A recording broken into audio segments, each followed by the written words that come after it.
کہ آپ لوگ کوئی سبق آموز کہانی سنوگے. میں سناؤں گی، اسکرین پر سنیں آپ لوگ، اور آخر میں پھر آپ لوگ زبانی سوالات کے جوابات دے سکے.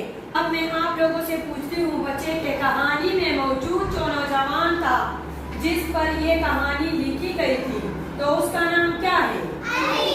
کیا نام ہے بچے؟ اچھا بچے، علی جو ہے وہ اسٹارٹ میں کس طرح تھا؟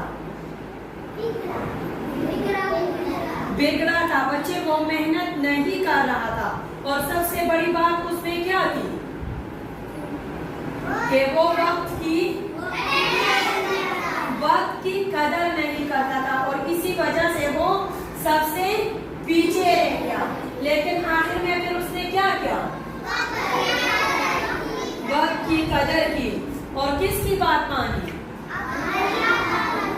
اپنے امی ابو کی، کہ وہ محنت کرے اور جو ہے آگے کامیابی حاصل کرے. تو آگے کیا ہوا بچے؟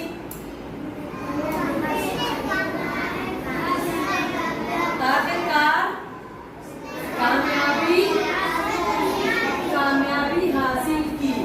شاباش بچے. اور کہانی میں کون کون موجود تھے؟ علی اور کون تھے؟ شاباش، اس کے دوست تھے، اس کے ماں باپ تھے. اور پہلے بچے ان کے دوست محنت کر رہے تھے یا نہیں؟ اور جب علی محنت نہیں کر رہا تھا تو بچے جب وہ پیپر کے لیے بیٹھ گیا تو کیا اس نے صحیح سوالات کے صحیح جوابات دیے؟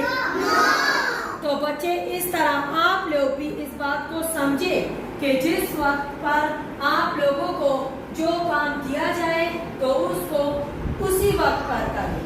صحیح ہے نا؟ وقت کی قدر کریں، وقت کو ضائع نہیں کریں. جو وقت گزر جائے وہ دوبارہ کبھی نہیں آتا. تو اس کہانی سے آپ لوگوں نے کیا سبق سیکھا کہ کیا کرو گے؟ وقت کی قدر اور ٹائم پر محنت. ٹائم پر محنت کرو گے. شاباش، کلیپنگ کریں.